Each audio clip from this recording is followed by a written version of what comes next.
The story opens in a sleepy town in Virginia. But inside one house, hell has already been there. Police step into a crime scene that makes no sense. An elderly couple and their servant, all dead. But there's no forced entry, no broken windows, no struggle from outside. Instead, every sign shows the victims were trying to escape from something inside, something that cornered them. Then, "Sheriff, you need to come down here." The sheriff heads into the basement, and his flashlight freezes on another body, a young woman, completely naked, half buried in the dirt, as if someone wanted to hide her fast. No ID, no clues, she becomes Jane Doe. Cut to the morgue. Tommy, a veteran coroner, and his son, Austin, finish up another autopsy. Their family has done this work for 3 generations, and now Tommy is passing every lesson to his son. Austin's girlfriend, Emma, drops by, nervous but curious before their date. He gives her a quick tour, the cold steel drawers, the lined bodies, until she stops. "Show me one," she insists. Austin refuses, scared his father will snap. But Tommy walks in, calm. Let her see. Austin slides out a corpse, its face crushed beyond shape. Emma notices a small bell tied to the corpse's foot. She asks why. Tommy explains almost casually. Old tradition. Sometimes we couldn't tell if someone was truly dead. So we tied a bell to their foot. If the dead moved, the bell would ring. Emma feels sick. She leaves to wait for her date. But before Austin can join her, the sheriff bursts through the door with Jane Doe's body. He needs an autopsy tonight. A murder this strange will blow up in the press tomorrow. Tommy tells Austin he can still go with Emma, but the boy stays. Emma leaves, expecting him later. The autopsy begins. Tommy and Austin unzip the bag. Jane Doe looks almost peaceful, too peaceful. Suddenly, Tommy's cat hisses aggressively at the body. It refuses to go near her. The sheriff explains the case. No ID, no fingerprints in any database, no wounds, no marks, nothing explaining how she died. And yet 3 people in that house died brutally. While Jane Doe looks untouched, the sheriff leaves them with one task. Tell me what killed her. Before sunrise. The first signs. The radio plays gently in the background. Skies clear tonight, no storms expected. But inside the room, nothing feels calm. Tommy estimates Jane is around 26 to 29. No bleeding, no injuries. Austin photographs her body, every angle. When Tommy opens her eyes, he freezes.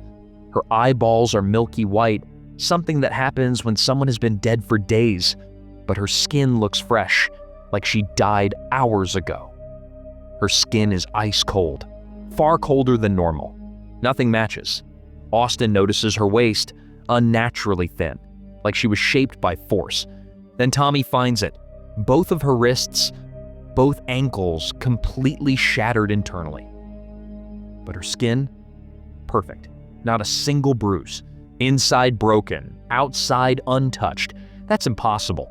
Next, her nails packed with mud. But not just any mud, peat soil. Tommy recognizes it instantly. Peat only comes from northern countries, England mostly, which makes no sense. They found her in a basement in Virginia. It looks as if she was buried somewhere else and transported here. They continue. Austin opens her mouth and recoils. Her tongue is missing, ripped out, cleanly, brutally. Tommy whispers, disturbed, "This is what human traffickers used to do, cut the tongue so the girls couldn't scream." As they photograph her face again, Jane's nose twitches. Blood seeps out, and a fly crawls out of her nostril. Austin jumps back. Jane's body hasn't moved, but something inside her has. Tommy finds a missing tooth and a thread buried deep in the back of her throat. He saves both for later.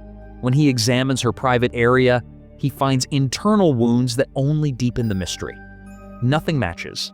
No explanation fits. They prepare to cut her open. the cut that changes everything. Thunder rumbles outside, the radio glitches. A soft, eerie song begins playing. Open up your heart and let the sun shine in. But they keep working. Tommy slices open her torso, a straight cut from chest to stomach, and then blood bursts out as if she were alive. Tommy steps back. That's not possible. He checks her waist again. That's not natural. That's corset damage. Years of wearing one. Austin frowns. Corsets? Those haven't been worn for hundreds of years.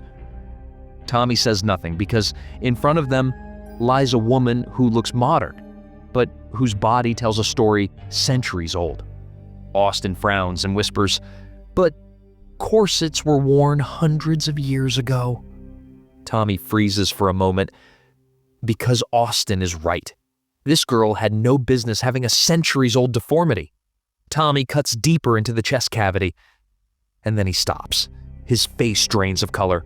Her lungs are completely charred on the inside, blackened, collapsed, cooked. Austin stammers, maybe she smoked? Like, a lot?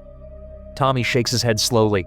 No, even if she smoked 10 packs a day for 30 years, lungs don't look like this. This only happens when someone burns alive. But Jane's skin is smooth, untouched. Not a single burn mark. The horror isn't adding up. Tommy removes her heart, and his breath catches again.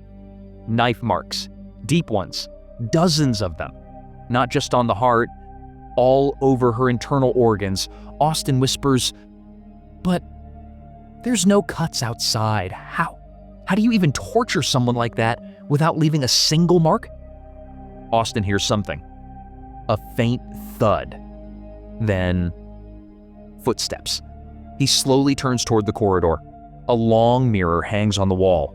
Austin sees the reflection first. Someone is standing in the far corner of the hallway, perfectly still. Austin spins around. No one. Empty hallway. He backs away, shaken. Meanwhile, Tommy digs into Jane's intestines and finds something fibrous. A thread? A rope? No, as he pulls slightly, a rib bone suddenly snaps loose and stabs into Tommy's hand. He jumps back with a shout. Austin hears his father and runs. But then that noise returns. From the ventilation shaft in the storeroom. Austin kneels. He shines his flashlight inside. Nothing. He leans closer. Something drops directly onto him. He screams and falls backward. Tommy rushes in. They lift the fallen object together. It's their cat, barely alive, its organs missing. Tommy trembles, devastated. He gently picks up his pet, whispers an apology, and ends its suffering. Then he cremates it, his hand shaking the entire time. They return to Jane. Cutting open her intestines reveals a flower, a strange one. Tommy examines it under the light. Gyson weed, he mutters, a paralyzing plant. Only found in northern countries. That same northern soil was under her nails. Before this can sink in, the radio blares, heavy rain now falling in the county. Austin stops cold earlier. It said the week would be perfectly clear. Something is wrong. Very wrong. Austin begs, Dad, let's stop, please. Something's happening. But Tommy can't. The sheriff needs the report by morning. He puts a comforting hand on Austin's shoulder. It's okay, if you want to go, go. Austin swallows hard. No, I'm staying. Tommy reveals the object inside the intestines, a human tooth wrapped in a cloth. On the cloth, symbols, Roman numerals, ritual markings. But the strangest part? The cloth isn't digested, not even a little. It's untouched. Austin compares the thread from Jane's mouth. It matches perfectly. Same cloth. They fit the tooth into Jane's empty gum slot. It snaps in like a perfect puzzle piece. Austin whispers, Dad, someone tied her up, cut out her tongue, fed her paralysis poison, pulled out her tooth, made her swallow it, stabbed her over and over, and tried to burn her, and somehow Her body still looks flawless. Tommy can't answer because suddenly the radio rips with static. Through the distortion, a voice says, "If you're caught in this storm, you won't get out." Austin panics. "Dad, we need to leave." Tommy shakes his head and continues. He starts skinning Jane. Halfway through, he stops. His eyes widen. The inside of her skin has the same ritual symbols as the cloth. Every line, every number. Austin whispers, "Dad, what is she?" All lights die at once. Austin flicks on his torch and freezes. Every corpse that was lying on the tables earlier is now Missy, gone. Tommy and Austin sprint toward the elevator. It's dead. Power's out. They run to the main door. A tree collapses outside, blocking it. They're trapped. They try calling the sheriff. No signal. They run toward the office landline. But then they hear the sound of someone's footsteps approaching from the corridor. They duck inside the office and slam the door shut. Tommy grabs the phone and calls the sheriff. The signal breaks, and the call dies. It's silent, too silent. Then, the bell tied to a corpse's foot begins to ring. The moment Tommy hangs up the landline, ding! A bell rings somewhere in the morgue, that same little bell they tie to corpses' ankles, the one that only rings when something moves. Austin freezes. Tommy's face turns white, but before they can react, tap, tap, tap. Footsteps approach the office door. Austin kills the torch. Both stand in pitch darkness, barely breathing. Something is walking in the hallway, slow, dragging its feet like it's learning how to move again. Tommy grips a scalpel. Austin grips Tommy. The footsteps stop right outside the office. Silence. Dead silence. Then, ding, ding. The bell rings again, but this time, from inside the office ventilation shaft, Austin swings his light toward it, and the duct rattles violently, like something is crawling through it. Tommy yanks Austin toward the back exit, but the storm outside has turned the morgue into a trap. Thunder shakes the building. Lights flicker on, then off, then on again. And in that split second of light, they see it. All the body lockers, every single one that was supposed to be closed, is standing wide open. And the corpses? Gone. Tommy whispers, "She's not trying to kill us. She's making us understand." But Austin can't understand anything except one truth. Jane Doe is alive in a way that shouldn't be possible. They run for the elevator, still dead. They run for the fire exit, blocked by the fallen tree. The morgue is twisting into a maze, the storm intensifying as if responding to Jane herself. Then, another crash, this time from the autopsy room. Tommy and Austin force themselves back inside. The air feels wrong, thicker, colder. Jane's body is lying exactly where they left her, but the tools around her moved, shifted, rearranged into a pattern, a ritual circle. Tommy steps closer, his breath trembling. He whispers, "She wasn't the victim. She was the vessel." They realize the symbols on her skin, those carved into her heart, her lungs, her organs, aren't random torture marks. They're spell work, punishment, binding, a curse. Jane wasn't killed, she was created. Tommy and Austin back away as the storm outside roars like an animal. The radio crackles back on with that same creepy old song. "Open up your heart and let the sunshine in." The lights blow out again. Austin's flashlight lands on something that makes his heart stop. Jane's wrists, the ones that were limp and broken, they twitch, just a little, barely noticeable, but enough.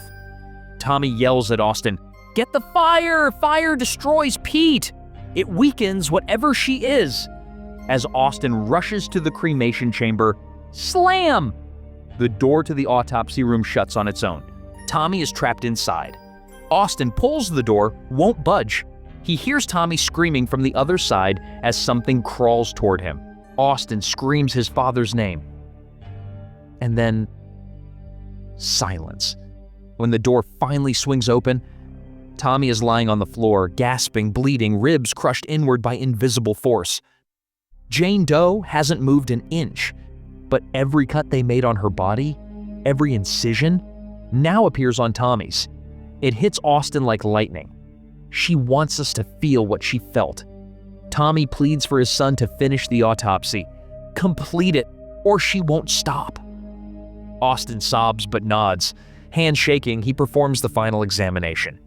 He whispers, "Please, let him go." And in that moment, Jane's body exhales. A long, cold breath that blows out every candle in the room.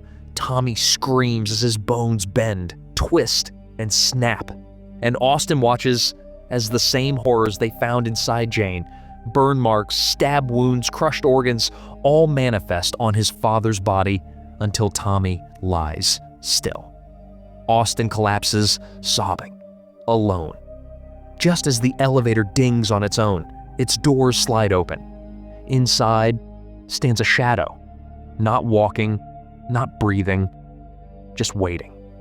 Austin runs through the hall, through the morgue, through the storm, but the building feels alive.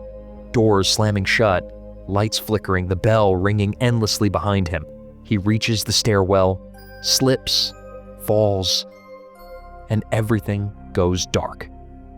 The next morning, police arrive. The morgue is destroyed. Austin is found dead at the bottom of the elevator shaft. Tommy is declared a murder-suicide suspect. And Jane Doe? She's lying peacefully on the autopsy table, perfect skin, no injuries. The sheriff orders she be transferred to another county morgue, and as they load her body into the ambulance, the bell tied to her ankle, ding, ding, begins to faintly ring.